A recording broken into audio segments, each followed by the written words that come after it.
Wendy Emerson coming to you from the pits at Canandaigua Motorsports Park. I'm with Frank Burnell, who drives a 57B in the Sportsman division. How are you today? Very good, actually. And so your nickname, everybody calls you Bubba. So let's talk about this. Where did that nickname come from? I was a chunky kid, if you couldn't tell, growing up. So that's my grandfather back in the day gave me a little nickname, and it stuck. And it stuck. Everybody knows you by Bubba. So you drove street stock last year, right? This is your first year in Sportsman, and how is that for you? It had its ups and downs so far. We're doing pretty good. I mean, we have our good weeks, and we've had some bad weeks, last couple of stuff breaking, some stuff I never had break before in the last 16 years of racing. So it's just a learning curve, I first say, with these guys. There's a lot of, you come to Canandaigua with a Sportsman Class, and they're all fast cars. There ain't no junk here. So if you get a top 5, you're a top 10 some nights, you're doing something really good. But you said something interesting. So switching from a full-fendered class to a Sportsman car, what would you say is the biggest lesson that you've learned so far? You ain't got a big front bumper to move people out of the way.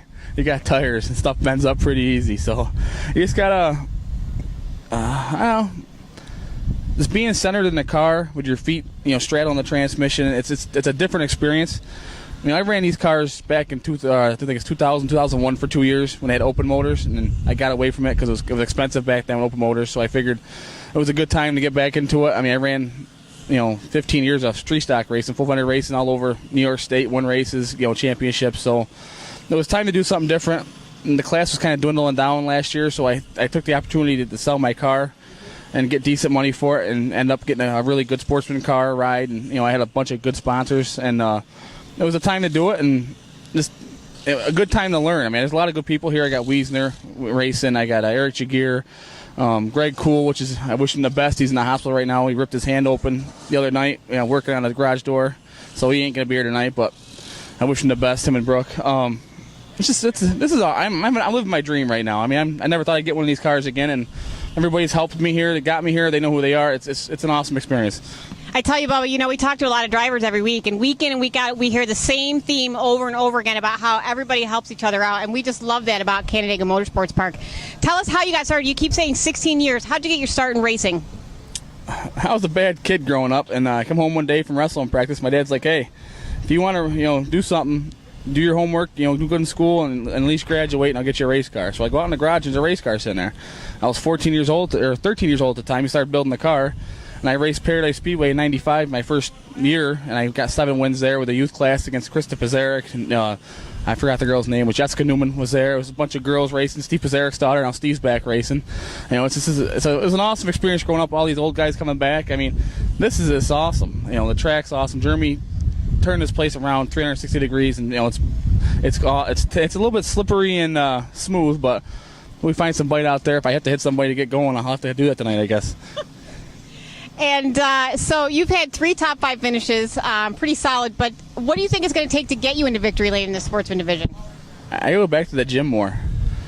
I talked to Stu Shepard a couple weeks ago, and he says the same thing. About lap 15, I'm pooped. I mean, it takes a lot out of you. I mean, you really got to – it's not even physical. It's more of a mental thing. And if everybody says racing ain't a sport, come out here and give it a try some night and see what you got. You got to read the guys in front of you and the left of you, and you got to see – 100 feet ahead of you to see what you got to try and imagine what's going to happen. It's very stressful out there.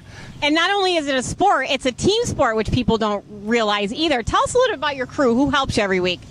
I got one solid guy. Thank God I got him. Dave Heffern. He's been with me for the last 4 years. And my son had baseball beginning of the year, so I've had time to get to work on the car. He'd be there every Monday through Thursday, getting the car off the trailer, getting things going in the air.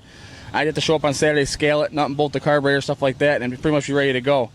And then again, I bought this house a couple months ago, and I've been working on that house nonstop. So he's been, he's my rock, taking care of stuff for me. I wouldn't be here if it wasn't for him. So it's definitely got, Dave. He's an awesome guy. I got John Farrelly. He comes around once in a while.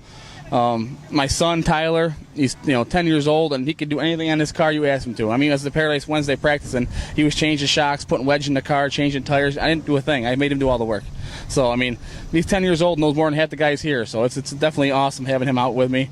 So it's just, I got a great crew. I got Wiesner. If I need any help from there, I go over and steal stuff out of their shop. Eric Jagier, Nick Guerry, Kevin Ridley. We all get along. It's weird. Moving up from the street stocks, me and Mike Welch were like buddies, and he'd help me out a ton. He still helps me out a ton. But moving up to a new division, and everybody's like, accepts you open arms. You know, it's really cool feeling. And then, Bubba, tell us what the number 57 is. I know you had that on your street stock car also. That's the year my dad was born. It's back when they had like chisels and rock pads. He was born back then, so that was the number, and I kept it. That's the year my husband was born, who's behind the camera right now. Hi, Greg. 57 is a great number. You like 20? What's that? How are you, like 20? Me, 20? Yeah, I'm 20. I'm 20 years old. Yeah. Yeah. Okay, I know you got to get to the driver's meeting. Thank your sponsors. Honey Auto Parts, Doug Doolin has been with me for like the last 10 years. He's awesome. Let me look. TJ's Long Service got me some tires this year. Eric Jagier Safety Awareness Solutions helps me out with all his used parts, whatever he can give me. Big Mike's Auto out of Newark helps me out here and there when he can. New sponsor not in the car yet is District 11 Beef Farms. John Ellsworth helps me out now, so I got a great bunch of guys. Whatever I need, I get, and it's awesome. It's an awesome feeling. Well, Bubba, we wish you the best of luck in the rest of the season in the Sportsman Division, and we thank you for talking to us today. Well, thank you for doing what you guys do. This is awesome watching on Facebook, all those interviews. It's great. Well, thanks for the feedback. This is a 20-year-old Wendy Emerson coming to you from the pits at Canandaigua Motorsports Park.